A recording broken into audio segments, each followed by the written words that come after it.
উচ্চারণের পার্থক্য হলে মানেও পার্থক্য। দেখুন কিরকম। আপনারা নামাজ পড়তে গিয়ে ইন্না আতাইনা সূরা পড়েন, অনেকে মা বোনেরা পড়েন, শুনে নিন। ইন্না আতাইনা কাল কাউসার ফাসাল্লি লিরাব্বিকা ওয়ানহার, ফাসাল্লি লিরাব্বিকা ওয়ানহার। এই গলার ভেতর থেকে এটা উচ্চারণ করবেন, ওয়ানহার।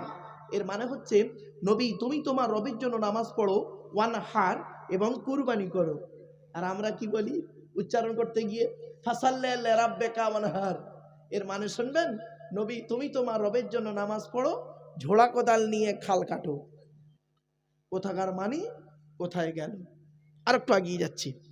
আপনারা নামাজ পড়তে গিয়ে প্রথমে আপনারা তকবীরে তাহারিমা বেদে দোয়া সানা পড়ে সূরা ফাতিহা পড়েন, তাই তো নাকি বাবা? হ্যাঁ, আলহামদুলিল্লাহি রাব্বিল আলামিন। মা বোনেরা শুদ্ধ করে নিন, আলহামদু। এ গলার ভেতর থেকে এটা উচ্চারণ করবেন, আলহামদু। আলহামদু মানে হচ্ছে সমস্ত প্রশংসা আল্লাহ তোমার। আর আমরা কি বলি উচ্চারণ করতে গিয়ে? আলহামদু। এর মানে শুনবেন, সমস্ত ছেঁড়া জামা কাপড় আল্লাহ তোমার। হয়েছে? আরো দেখেন ভুল কেমন বেরোচ্ছে। রমজান মাসে ভোরের বেলা যে খাবারটি আপনারা খান তাকে কি বলেন? জোরে বলুন। শব্দটা সেহেরি নয়, শব্দটা সাহারি। দন্তেশ্বয় একার নয়, দন্তেশ্বয় আকার। আচ্ছা, সেহেরি আর সাহারির পার্থক্যটা কি? মানের পার্থক্যটা দেখুন। সিনে জেদ দিলে সিহিরুন মানে হলো জাদু করা, দন্তেশ্বয় একার দিলে সেহেরুন মানে হলো জাদু করা, জাদু করা। আর সিনে জবর দিলে দন্তেশ্বয় আকার দিলে সাহারুন মানে হলো রাতের শেষ অংশের খাবারকে আরবিতে সাহারি বলে। তাহলে শব্দটা কি হবে, সেহেরি না সাহারি? ভুলটা ভাঙলো। চলুন এগিয়ে যাচ্ছি। এবার টাটকা একটা ভুল বেরোচ্ছে, দেখুন টাটকা ভুল। আমি একটু হাসির ছলে কথা বলি, কেন জানেন? রাত হয়ে গেলে মাইন্ডটাকে ফ্রি করার জন্য একটু কথা বলতে হয়। আগে ছিল পড়াশোনা কিরকম, টিচাররা আগে পড়াতো, আমাদের পড়াতে এসে কি করতো, ছড়ি থাকতো, ঠিক না বেঠিক স্যারেরা? ছড়ি নিয়ে ভয়েতে আমরা পড়তাম। এখন কিন্তু ছড়ির এই মারধরের ব্যাপার নেই, এখন হাসির ছলে পড়াতে হবে, ঠিক না বেঠিক? তো এটা একটা ক্লাস, আমি একটা ক্লাস করব, আগেই বলে নিয়েছি, ক্ষমা চেয়ে নিয়েছি। চলুন, এই স্বামী স্ত্রী সংসার করতে গিয়ে মা বোনেরা ভালো করে শুনে নিন, কথাটা কাজে লাগবে এক সময়, হতভাগার এই কথাটা কাজে লাগবে। স্বামী স্ত্রী সংসার করতে গিয়ে দেখবেন স্বামী তার স্ত্রীকে ডিভোর্স দেয়, সেখানে একটা শব্দ উচ্চারণ করে, তালাক বলে না? আরে ভাই বলুন না। আরে বউ যাবে না, চিন্তা নেই, আমি এখানে আছি, চিন্তা নেই। অনেকে বলে যদি বলে যায় বউ চলে যায়, যাবে না, চিন্তা নেই। শব্দটা কিন্তু তালাক নয়, শুনে নিন, শব্দটা তালাক নয়, শব্দটা কি? তলাক। কি বললাম? তলাক। ওর আরবি উচ্চারণ কি? তোয় লামালিব ক। বাংলা উচ্চারণ কি? তয় বয় লয়কার ক। তলাক মানে পৃথক দেওয়া, ছেড়ে দেওয়া, ডিভোর্স দেওয়া। আর তেল আমালিব ক, তয়াকার লয়াকার ক। তালাক মানে জুড়ে যাওয়া, মিলিত হওয়া, একত্রিত হওয়া। আমরা তলাক না বলে সব তালাক বলি, দেখেছেন? এই কোরআনে, এটা হিফজ কোরআন শরীফ নাকি হুজুর? না এটা নাজরা, এটা এটা এটা কি হিফজ? আচ্ছা এটাও নাজরা, যাই হোক। এই টোটাল কোরআনের ভিতরে তলাক শব্দটা আছে বহু জায়গায়, তলাক শব্দটা আছে বহু জায়গায়। বলে দিচ্ছি, ঠিক বলেছেন। কোরআন শরীফের দুটো ভাগ আছে, মানে পড়ার ক্ষেত্রে, একটা হিফজ কোরআন শরীফ, একটা নাজেরা কোরআন শরীফ। আপনাদের সহজ ভাষায় বলছি, হিফজ কোরআন শরীফে 15 লাইনে একটা পৃষ্ঠা, আর 20 পৃষ্ঠায় একটা পারা। ক্লিয়ার? 15 লাইনে একটা পৃষ্ঠা, আর 20 পৃষ্ঠায় এক পারা, তাহলে 30 পারা হলে হবে, বুঝতেই পারছেন একদম পরিষ্কার কত পৃষ্ঠা হচ্ছে। আর নাজেরা কোরআন শরীফে হয় কি, মানে 30 পৃষ্ঠায় এক পারা, বুঝতে পারছেন? 30 পৃষ্ঠায়। এই জন্য হিফজ হাফেজ সাহেব যারা হাফেজ হয়, ওরা ওদের ওইতে সুবিধা হয়। 20 পৃষ্ঠায় এক পারা, 20 দিন এক পৃষ্ঠা করে মুখস্থ করলে 20 দিন হলো, আর বাকি 8-10 দিন থাকে, 10 দিনের মধ্যে একটু রিভাইজ দিলে 1 মাসে এক পারা মুখস্থ করে ফেলে, বুঝতে পারলেন? এই হলো ব্যাপার। তো এই টোটাল কোরআনের ভিতরে 30 পারা কোরআনের ভিতরে তলাক শব্দটা বহু জায়গায় আছে। তালাক শব্দটা কোরআনের এক জায়গায় আছে। বাবা হাফেজ সাহেবরা, বাপ আমার, তোমরা নতুন হাফেজ হচ্ছ বাপ, আমি সেই 1990 সালের কথা বলছি। তো যাক বাবা, বহুদিন আগে, 34 বছর আগের কথা। যাই হোক, বাপের এই খেয়াল রাখবে বাপ। তলাক শব্দটা আছে বহু জায়গায়, তালাক শব্দটা কোরআনের এক জায়গায় আছে। কোথায় আছে বলে দিচ্ছি। 24 নম্বর পারা, 7 নম্বর পৃষ্ঠা, 14 নম্বর লাইন, সূরার নাম সূরা মুমিন, আয়াত নাম্বার 15। আল্লাহ বলছেন লিউনজিরা ইয়াউমাত তালাক। মনে পড়ছে বাপেরা? লিউনজিরা ইয়াউমাত তালাক, ওখানে তে অক্ষরটি আছে, তৈ অক্ষরটি নেই। সুতরাং তলাক আর তালাকের মধ্যে পার্থক্য আছে, উচ্চারণের পার্থক্য হলে মানেও পার্থক্য। আরো দু একটা বাংলায় বলি এবার। বাংলা তো অনেক পার্থক্য আছে। জ্বালা, বর্গিন জয়কার লয়কার জ্বালা, বর্গিন জয়বায়াকার লয়কার জ্বালা, দুটোই জ্বালা। একটা যন্ত্রণা জ্বালা, একটা পানির জ্বালা। কমল, কৌকার মোলা কমল, কমল কমল। কৌকার মোলা কমল মানে নরম, আর কমল কমল মানে পদ্ম ফুল। ইংরেজিতে অনেক শব্দ আছে। বি, বি মানে হওয়া, আর বি ডবল ই বি মানে মৌমাছি। Meet, MEET, meet, MEAT meat, দুটোই মিট। একটা মিট মানে মাংস, একটা মিট মানে সাক্ষাৎ করা। এবার বুঝতে পারছেন পার্থক্য কি? এজন্য আল্লাহ নিজেই বললেন, কুল, নবী তুমি বলো, হু আল্লাহু আহাদ, সে আল্লাহ হলেন একক, আল্লাহ ওয়াহিদ নন, আল্লাহ আহাদ। আচ্ছা, ওয়াহিদ আর আহাদের পার্থক্যটা কি? ওয়াহিদুন মানে এক, যার দুই আছে বা থাকতে পারে। আহাদুন মানে এক, যার দুই হয় না। আল্লাহ নিজেই, আল্লাহ যখন পরিচয় জানতে চাওয়া হয়েছিল, তখন আল্লাহ নিজেই এই সূরাটি অবতীর্ণ করে বিশ্বের মানব জাতিকে জানিয়ে দিলেন, কুল, হে মোহাম্মদ তুমি বলে দাও, হু আল্লাহু আহাদ, সে আল্লাহ হলেন একক। আল্লাহ ওয়াহিদ বললে বলতে পারতেন, কিন্তু ওয়াহিদ বলেননি, আহাদ বলেছেন। তাহলে 1 নাম্বার আল্লাহর পরিচয় হলো আল্লাহ হলেন একক। কি বললাম? একক। 2 নাম্বার আল্লাহর পরিচয় আল্লাহুস সামাদ, আল্লাহ হলেন অমুখপেক্ষী। আল্লাহ কারোর মুখপেক্ষী নন, সৃষ্টিকর্তা কারোর মুখপেক্ষী নন। সারা পৃথিবী সৃষ্টিকর্তার মুখপেক্ষী। ঠিক না বেঠিক? 3 নাম্বার লাম ইয়ালিদ ওয়ালাম ইউলাদ, সৃষ্টিকর্তা কাউকে জন্ম দেয়নি, অর্থাৎ আল্লাহ কাউকে জন্ম দেয়নি, আল্লাহকেও কেউ জন্ম দেয়নি। 4 number, it is very very important, ওয়ালাম ইয়াকুল লাহু কুফুয়ান আহাদ। এইটা খুব গুরুত্বপূর্ণ কথা, ভালো করে শুনে নিন। এখানে একটু কথা বলছি, এখানে খুব গুরুত্বপূর্ণ কথা, ভালো করে শুনে নিন। ওয়ালাম ইয়াকুল লাহু কুফুয়ান আহাদ, আল্লাহর সমকক্ষ কেহই নেই। কি বললাম? কেউ নয়, কেহই নেই। ভাষাটা ফলো করছেন? আচ্ছা, একটু খুলে বলি, এটাকে একটু খুলে দিই, খুলে দিলেই বুঝতে পারবেন। একটা ছেলে একটা মেয়েকে বলল, আমি তোমাকে ভালোবাসি। আর একটা ছেলে আর একটা মেয়েকে বলল, আমি তোমাকেই ভালোবাসি। দুটো বাক্য এক? আলাদা। বুঝতে পারছে? ভালোবাসার কথা বললে এখন সব জেনে যায়। ঠিক না বেটি?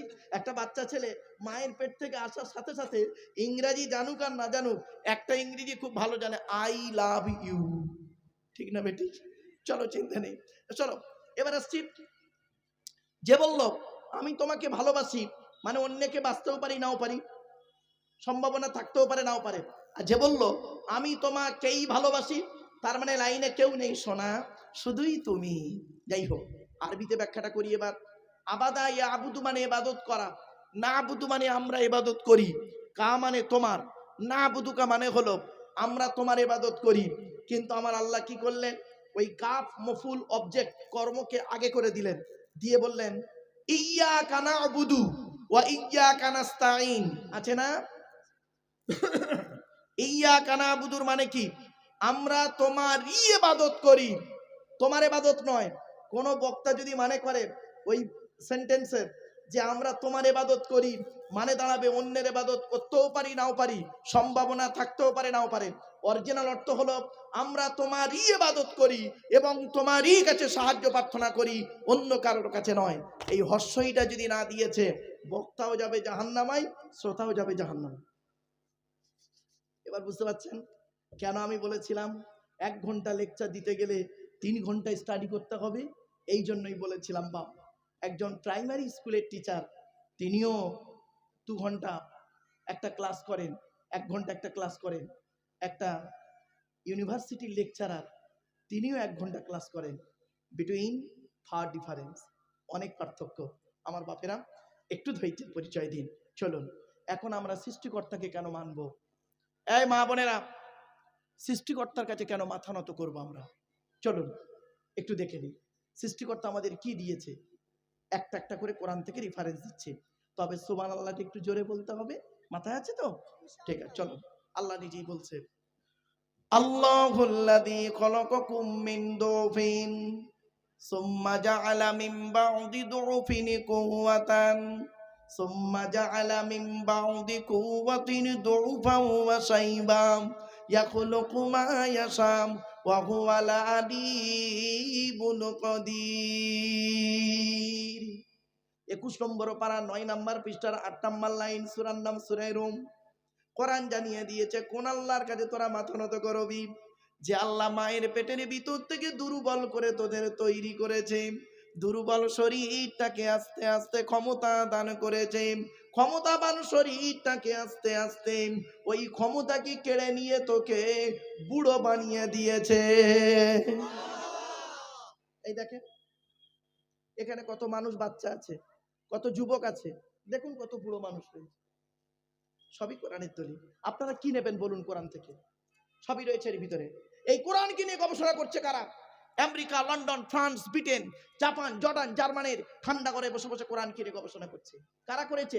হ্যামফ্রে Davy, Michael Faraday, Einstein, Isaac Newton, doctor Maurice Bucaille, mister Cook, mister জাবেরিন, mister Campbell, Rajaram Mohan Roy, Ishwarchandra Vidyasagar, Rabindranath Tagore, Acharya Jagadish Chandra Bose, Francis Bacon, William স্কিটপুর, Williams Harvey, Thomas, George Bernard, এরা কোরআন কিনে গবেষণা করলো।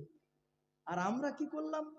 এই কোরআনটাকে নিয়ে না ধর্মের ভিতরে আমরা টুপি নিয়ে মারামারি করলাম, বুকে হাত বাঁধা, নাভির নিচে হাত বাঁধা নিয়ে মারামারি করলাম, দোয়া মোনাজাত নিয়ে মারামারি করলাম, করে একে অপরকে কাফের ফতোয়া দিয়ে ধর্ম থেকে বের করে দিলাম। আফসোস। আসুন আজ আমি আপনাদেরকে কি নেবেন বলুন কোরআন থেকে? সবই রয়েছে এর ভিতরে। ভৌত বিজ্ঞান নেবেন, কোরআনে আছে। জীবন বিজ্ঞান নেবেন, কোরআনে আছে। জিওগ্রাফি, ভূগোল নেবেন, কোরআনে আছে। পরমাণু বোমা নেবেন, কোরআনে আছে। প্লেন নেবেন, কোরআনে আছে। নিউটনের গতিসূত্র নেবেন, কোরআনে আছে। শব্দ বদলি। একটু ধৈর্যের পরিচয় দিন, অসুবিধা হচ্ছে না আপনাদের? চলুন কোন আল্লাহর কাছে মাথা নত করব?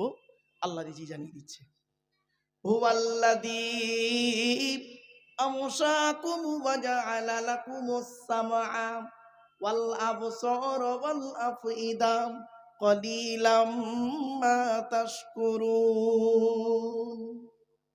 18 নম্বর পারা 6 নম্বর পৃষ্ঠা 4 নম্বর লাইন, সূরার নাম সূরা মুমিনুন, আয়াত নম্বর 18। 78 নম্বর আয়াত। কোরআন জানিয়ে দিয়েছে দুনিয়ার মানুষ শোন, কোন আল্লাহর কাছে তোরা মাথা নত করবি?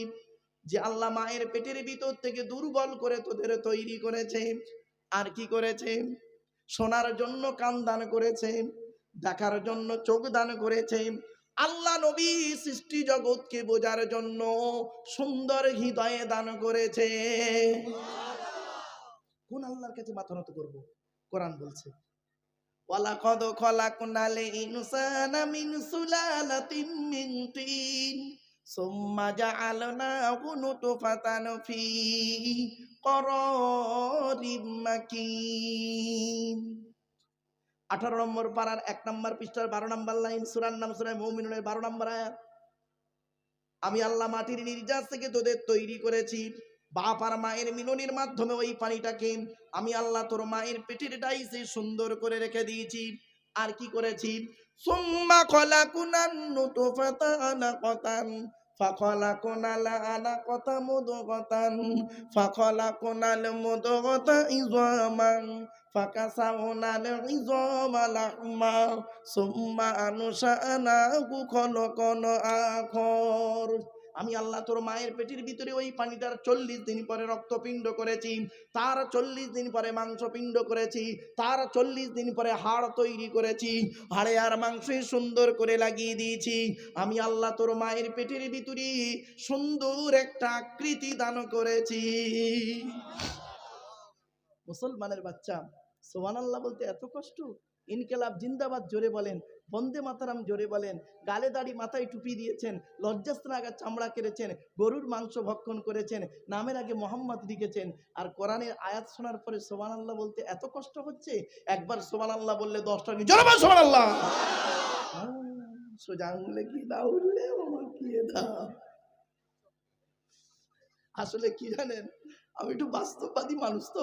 চলুন এখন আমরা মায়ের পেটে এসে গেলাম, তাই তো নাকি? আরে বলুন না, খাওয়াবার দায়িত্ব কার? জোরে বলুন, খাওয়াবার দায়িত্ব কার? ওয়ামা মিন দাব্বাতিন ফিল আরদি ইল্লা আলাল্লাহি রিজকুহা ওয়া ইয়ালামু মুস্তাকাররাহা ওয়া মুস্তাওদাআহা কুল্লুন ফি কিতাবিম মুবিন। কোরআন শরীফ শুনতে খারাপ লাগছে? আমি যে টোনে কোরআন পড়ছি, এই টোনটা আমি একজনের নকল করি, তবে সে কোনো বেটা ছেলে নয়, একজন মেয়ে ছেলের কোরআন টোন আমি নকল করি। এই মা বোনেরা শুনে নিন, পেটে ধরলে মা হওয়া যায় না, আর জন্ম দিলে বাপ হওয়া যায় না। প্যারেন্টস হতে গেলে অনেক রেসপন্সিবিলিটি আছে, দায়িত্ব আছে। আমি যে মহিলাটির কোরআন তেলাওয়াত নকল করি, সেই মহিলাটি অন্য কেউ নয়, তিনি হলেন আমার অভাগিনী আম্মা জান। আমি আমার মায়ের কাছে দওর দিয়েছি। দওর মানে বুঝতে পারছে হাফিজ সাহেবরা? অনুরোধ করে বলছি, যে আয়াতটা পড়লাম, আয়াতটা কোথায় আছে? 12 নম্বর পারার 1 নম্বর পৃষ্ঠার 1 নম্বর লাইন, সূরার নাম সূরা হুদের 6 নম্বর আয়াত। আল্লাহ বলে, বান্দা শোন, এই পৃথিবীর জমিনে যত প্রাণী আছেন, সমস্ত প্রাণীর খাবারের দায়িত্ব আমি আল্লাহ নিয়েছি। প্রত্যেকটা প্রাণীর খাবারের দায়িত্ব নির্ধারিত করে রেখে দিয়েছি। বান্দা একবার চিন্তা করে দেখ, সকালবেলা প্রাণীগুলো খালি পেট নিয়ে বের হয়ে যায়, সন্ধ্যা যখন ঘনিয়ে আসে, আমি আল্লাহ তাদের ভরা পেট নিয়ে আবারও বাসায় ফিরাইয়া দিই। যে আল্লাহ একটা হাতিকে খাওয়াতে পারেন, যে আল্লাহ একটা ময়েল সাপকে খাওয়াতে পারেন, যে আল্লাহ একটা পিঁপড়েকে খাওয়াতে পারেন, সে আল্লাহ আমাকে আপনাকে খাওয়াতে পারে না? পারে না? কিভাবে খাওয়াচ্ছে দেখুন। আল্লাহর খাওয়ানোর টেকনিক্যাল আর বান্দার খাওয়ানোর টেকনিক্যাল, বিটুইন ফার ডিফারেন্স, অনেক পার্থক্য। ছোট্ট একটা উদাহরণ দিচ্ছি, বাড়ি থেকে ভাববেন, আমার বক্তব্যের ভিতরে এক্সাম্পল গুলো ফলো করবেন, তাহলে কিছু জানতে পারবেন, বুঝতে পারবেন সহজে। আল্লাহ বলে, আব্দুল্লাহ গিল মারুফ, এই আব্দুল্লাহ গিল মারুফ, তুই যখন তোর মায়ের পেটের ভিতরে ছিলিস, কি খাবারটা তুই খেলি? আমি আল্লাহ করলাম কি, তোর নাবির সঙ্গে মায়ের নাবিটা জুড়ে দিলাম, তোর নাবির সঙ্গে মায়ের নাবিটা জুড়ে দিলাম। ইচ্ছা করলে মায়ের পেটের ভিতরে ওই পানিটাকে তোর মুখ দিয়ে খাওয়াতে পারতাম, কিন্তু না না না, ইন্নাল্লাহা ইউহিব্বুল মুতাতাহহিরিন, আমি আল্লাহ হলাম পবিত্র, তাই পবিত্রতাকে অত্যন্ত ভালোবাসি বলে মায়ের পেটের ভিতর থেকে তোদের প্রত্যেকের মুখগুলোকে পবিত্র করে পাঠিয়েছি একটাই কারণ, পৃথিবীর জমিনে এসে পবিত্র জবান দিয়ে আমি আল্লাহ আমাকে আল্লাহ আল্লাহ বলে ডাকবি। যে আল্লাহ আমার আপনার মায়ের পেটের ভিতর থেকে মুখটাকে পবিত্র করে পাঠালো, কি হিন্দুর বাচ্চা কি মুসলমানের বাচ্চা, কি দাড়িওয়ালা কি বেদাড়িওয়ালা, কি শিক্ষিত কি অশিক্ষিত, মায়ের পেটের ভিতর থেকে এসে এই পবিত্র জবানটা এনে নিচের জিনিসটা সব সময় মুখে লেগে আছে, ঠিক না বেটি? আর কথায় কথায় একটা কমন শব্দ বলে, শুনবেন, কথায় কথায় একটা শব্দ বলে, শালা। কথায় কথায় শালা বলবে, দেখবেন তুই কোথায় থাকিস বে শালা, মানুষ না শালা অন্য কিছু, শালা পাগল কথা করে, লেখাপড়া করে চাকরি পাবি, এ শালা বক্তা কি বলছে শালা বুঝতেই পারিনি, চল শালা বাড়ি চল যাই। এই তালবের সহায়কা লয়াকা সালাম, দন্তের সহায়কা লয়াকা সালাম, মোদানুর সহায়কা লয়াকা সালাম, অশালা হলো সে বলে 3 শালা। চলো বাবা একটা শালা ধরি। তালবে সয়াকাল নয়াকার সালাম, এ শালা মানে স্ত্রীর ভাই শালা নয়, ওটা হলো শ্যালক থেকে সালাম।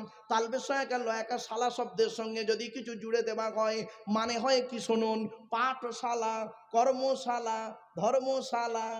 মাথায় কিছু ঢুকছে?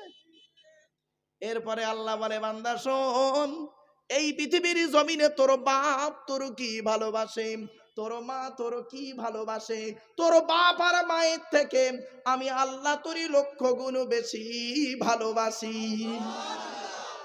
একটা প্রমাণ দেবো? এই দেবো, ছোট্ট একটা উদাহরণ দিচ্ছি, বাড়ি থেকে ভাববেন। আচ্ছা, আপনাদের এই গ্রামে এমন কোন পিতাকে দেখেছেন, হবু পিতা, স্ত্রীর পেটে বাচ্চা আছে, 9 মাস হয়ে গেছে, 1 মাস বাকি বাচ্চা হতে, কোনো বাপকে দেখেছেন বাজারে গিয়ে ল্যাকটোজিন 1-2 দুধ কিনে ঘরে সাজিয়ে রাখতে? কারণটা কি? কারণটা কি? বাচ্চা এখন হয়নি, বাচ্চা হোক, মায়ের দুধ ছাড়ুক, তারপরে বাজার থেকে এনে খাওয়াবো, তাই তো নাকি? বাপের চিন্তা ভাবনা এত দূর।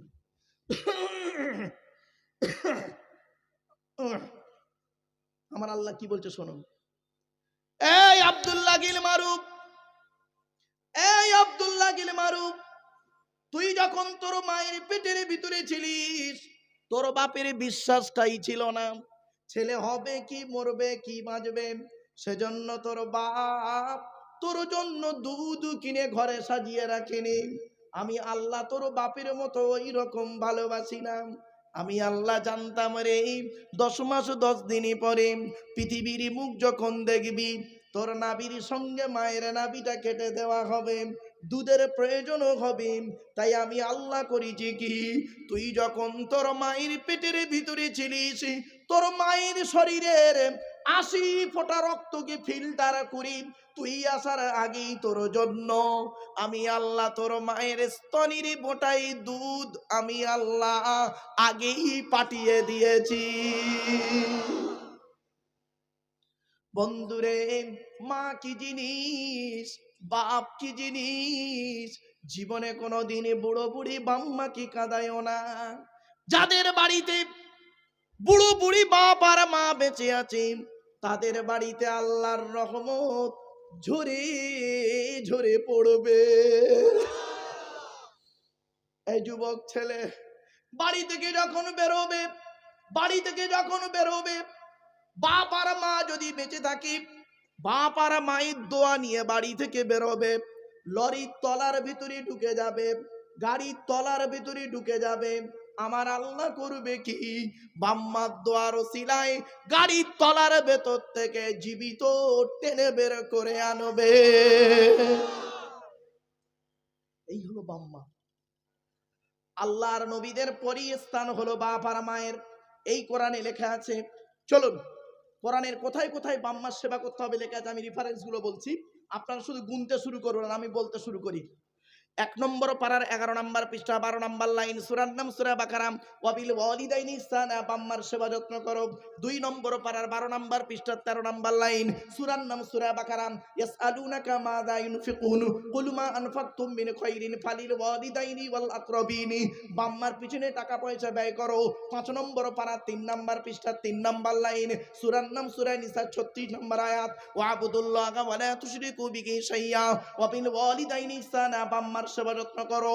8 নম্বর পারা 7 নম্বর পৃষ্ঠার 11 নম্বর লাইন, সূরার নাম সূরা আনামের 151 নম্বর আয়াত, লা তুশরিকু বিহি শাইয়্যা ওয়াবিল ওয়ালিদাইনি ইহসানা, বাম্মার সেবা যত্ন করো। 15 নম্বর পারা 3 নম্বর পৃষ্ঠার 7 নম্বর লাইনে, সূরা 3 নম্বর পৃষ্ঠার 7 নম্বর লাইন, সূরার নাম সূরা বানি ইসরাঈল, ওয়া ক্বাদা রাব্বুকা আল্লা তা'বুদু ইল্লা ইয়্যা ওয়াবিল ওয়ালিদাইনি ইহসানা, বাম্মার সেবা যত্ন করো।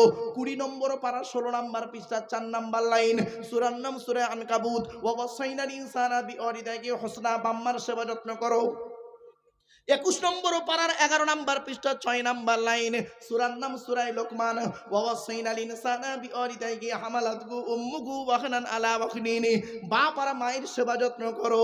26 নম্বর পারার 2 নম্বর পৃষ্ঠার 11 নম্বর লাইন, সূরার নাম সূরা আহকাফে আল্লাহ পাক বলে দিলেন, ওয়া ওয়াসাইনাল ইনসানা বিওয়ালিদাইহি ইহসানা হামালাতহু উম্মুহু কুরহা ওয়া ওয়াদাআতহু কুরহা।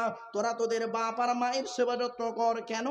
তোদের মা তোদের বড় কষ্ট করে গর্ভে ধারণ করেছে, দুনিয়ার মুখটা বড় কষ্ট করে দেখিয়েছে।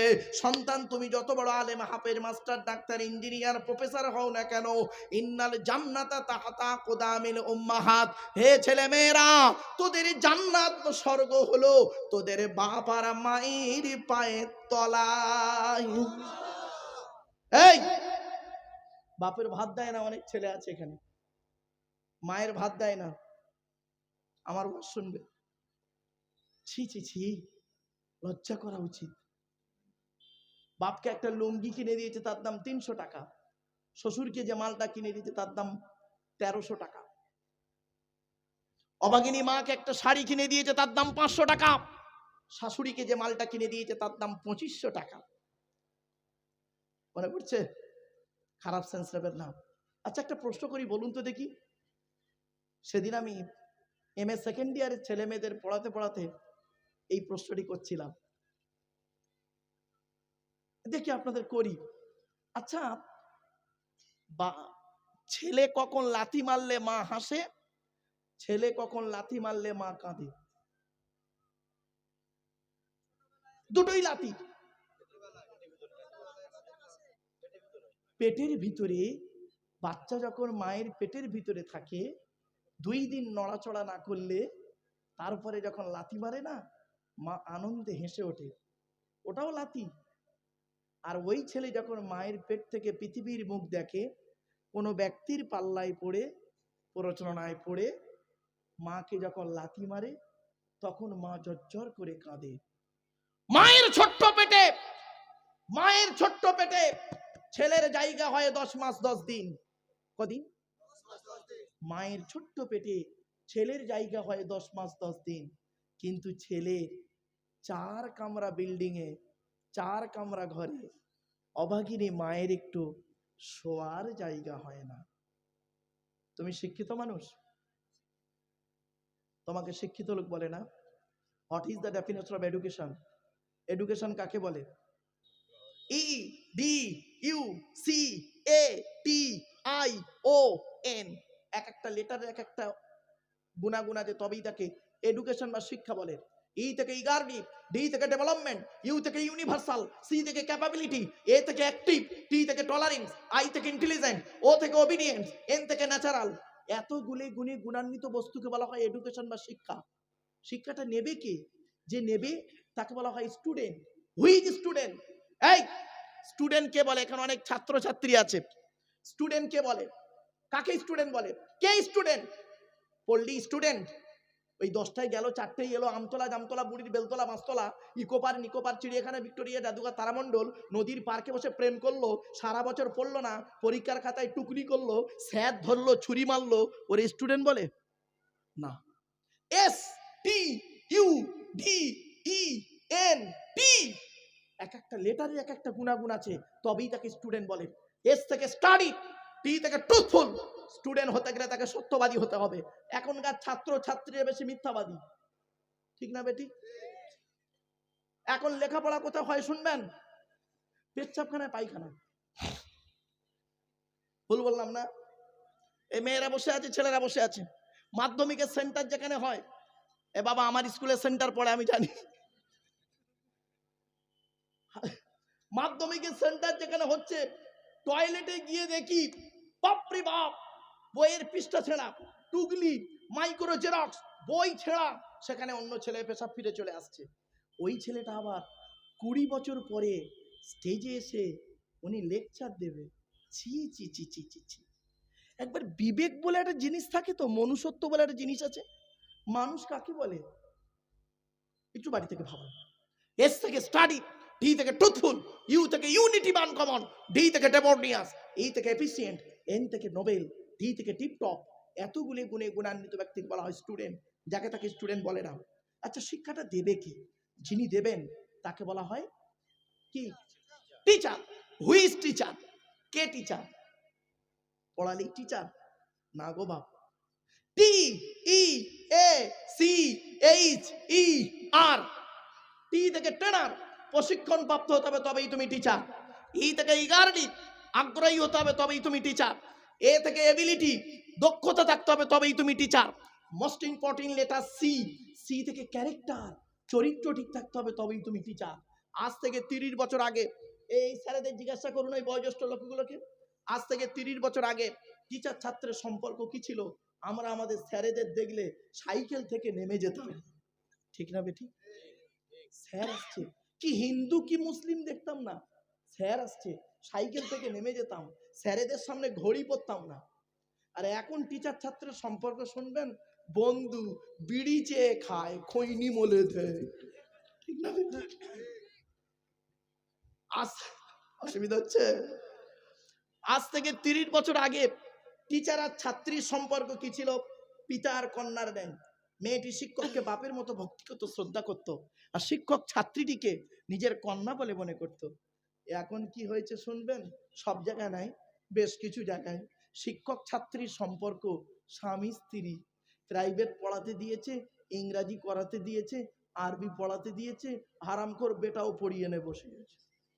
এই জন্যই নবী বললেন, the messenger of Allah, peace be upon him, said, the best among you those with good manner. রাসূল বলেন, তোমাদের মধ্যে উত্তম ব্যক্তি ওই লোকটা যার ক্যারেক্টার, চরিত্র ভালো, ওই লোকটাই হলো উত্তম ব্যক্তি। একজন উকিল, ব্যারিস্টার, মাস্টার, ডাক্তার, মোল্লা, মনি সাহেব, পীর সাহেব, দরবেশ সাহেব, আমির সাহেব, মুফতি সাহেবের যদি চরিত্র খারাপ হয়, আর একজন টোটোওয়ালার, কি টোটো বলেন তো নাকি ভাই আপনারা, ওই টোটোওয়ালার চরিত্র যদি ভালো হয়, নবী বলেছেন টোটোওয়ালাটাই হলো আল্লাহর কাছে প্রিয় ব্যক্তি। Many loss is something loss, health loss is nothing loss, but character loss is everything loss. মানুষের যদি টাকা চলে যায়, ইনকাম করলে টাকাটা আবার ফিরে আসবে। মানুষের যদি শরীর চলে যায়, ভালো মন্দ খেলে শরীরটাও ফিরে আসবে। কিন্তু বন্ধুরে, মানুষের যদি চরিত্র চলে যায়, চরিত্র কিন্তু আর ফিরে আসবে না। এই জন্যই নবী বলেছিলেন, বুখারীর হাদিস, নবী বললেন, তোরা আমাকে দুটো জিনিসের গ্যারান্টি দে, তোরা আমাকে দুটো জিনিসের গ্যারান্টি দে, আমি মুহাম্মদ সাল্লাল্লাহু আলাইহি ওয়াসাল্লাম তোদের স্বর্গ বা জান্নাতের গ্যারান্টি দিয়ে দেবো। কি? দুই ঠোঁটের মাঝখানে এই জিভ, দুই ঠোঁটের মাঝখানে জিভের গ্যারান্টি দে। হারাম খাবার খাওয়া থেকে জিভটাকে ঠিক কর, বাজে ভাষা বলা থেকে জিভটাকে ঠিক কর, পরনিন্দা পরচর্চা করা থেকে জিভটাকে ঠিক কর, আর দুই রানের বীজখানে অর্থাৎ লজ্জাস্থানকে হেফাজত কর। দুই ঠোঁটের মাঝখানে, দুই রানের বীজখানে, এই দুটো জিনিসের গ্যারান্টি তোরা আমাকে দে, আমি মুহাম্মদ সাল্লাল্লাহু আলাইহি ওয়াসাল্লাম তোদের জান্নাতের গ্যারান্টি দিয়ে দেবো।